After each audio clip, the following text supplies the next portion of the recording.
దాదాపు 70 సంవత్సరాల క్రితమే భారతదేశంలో చిరుతలు చీతాలు ఎక్స్టింక్ట్ అయిపోయాయని మనకు తెలుసు. అయితే ఇప్పుడు ఇండియాలో ఇండియన్ బార్న్ చీతా అంటే ఇండియాలో పుట్టిన చీతాకి పిల్లలు పుట్టాయి. యాక్చువల్లీ మనం 4 సంవత్సరాల క్రితం ఆఫ్రికా నుంచి చీతాలు తెచ్చుకుని రీలొకేట్ చేసుకున్నాం ఇండియాలో. కూనో నేషనల్ పార్క్ మధ్యప్రదేశ్లో పెట్టుకున్నాం అనమాట.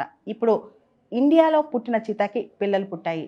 మొత్తం ఇప్పుడు చీతాల సంఖ్య మన దేశంలో 57 అయిందనమాట. వైల్డ్ చీతాలు భారతదేశంలో పుట్టడం ఇదే తొలిసారని చెప్పొచ్చు. అసలు ఈ చీతాల చరిత్ర ఏంటి, మనం ఎందుకు తెచ్చుకున్నాం ఆఫ్రికా నుంచి, ఒకసారి చూద్దాం. చిరుత పులులు ఈ పేరు వినంగానే అందరికీ ఎంతో కొంత ఎగ్జైట్మెంట్ ఉంటుంది. చిరుత అనే పేరుకి అంత సిగ్నిఫికెన్స్ ఉంది. భారతదేశంలో చిరుతలు ఎక్స్టింక్ట్ అయిపోయి దాదాపు 70 సంవత్సరాలు అయిపోయింది. కొంతమంది కథనాల ప్రకారం 1947లో చివర మిగిలిన చిరుతలను కాల్చి చంపేశారని హంటింగ్లో.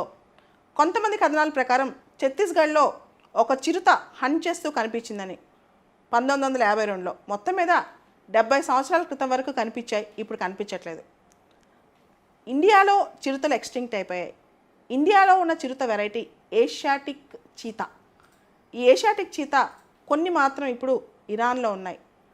IUCN అంటే international union for conservation of nature and natural resources కథనం ప్రకారం ఏషియాటిక్ చిరుతలు ఇప్పుడు క్రిటికల్లీ ఎండేంజర్డ్ స్థానంలో ఉన్నాయి. అయితే చిరుతలు ఆఫ్రికాలో కూడా ఉన్నాయి. South Africa, Namibia, Zimbabwe, Botswana ఈ దేశాల్లో చిరుతలు ఉన్నాయి. వాటిని ఆఫ్రికన్ చీతాస్ అంటారు. ఈ ఆఫ్రికన్ చీతాస్ మాత్రం వల్నరబుల్ లిస్ట్లో ఉన్నాయి. వీటి నెంబర్స్ కూడా బాగానే ఉన్నాయి. అయితే చిరుతల్లో ప్రత్యేకత ఏంటి మీరు గమనిస్తే, ఇవి బిగ్ క్యాట్స్లో ఒక వెరైటీ. కానీ లైన్ కన్నా టైగర్ కన్నా చిన్నగా ఉంటాయి.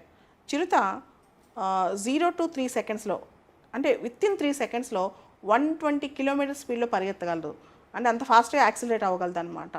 అయితే చిరుత పరిగెత్తేది కేవలం షార్ట్ డిస్టెన్సెస్, లాంగ్ డిస్టెన్సెస్ పరిగెత్తలేదు. అదేం చేస్తుందంటే స్టెల్త్, దాక్కుని ఉంటుంది. పక్క దాక్కుని సడన్గా బయటకు వచ్చి కొంత దూరం పరిగెత్తగలదు. అదేవిధంగా చిరుత ఆహారం గబుక్కుని లాక్కుని చెట్టుపైకి వెళ్ళి తింటుంది అనమాట. అయితే చిరుతకు భయం, తను ఏ ఇతర కార్నివోర్స్ వచ్చినా తినేస్తాయని. ఎందుకంటే చిరుత వాటికి ఆహారం అనమాట. దాంతో చిరుత చాలా జాగ్రత్తగా ఉంటుంది. మీరు గమనిస్తే చిరుత మొహం మీద బ్లాక్ డాట్స్ ఉంటాయి. అంటే ఇట్లా మన కన్నీళ్ళు కారిస్తే ఎట్లా డాట్ లాగా ఏర్పడదు, ఇలా నల్ల చారలు ఉంటాయి అనమాట ఫేస్లో.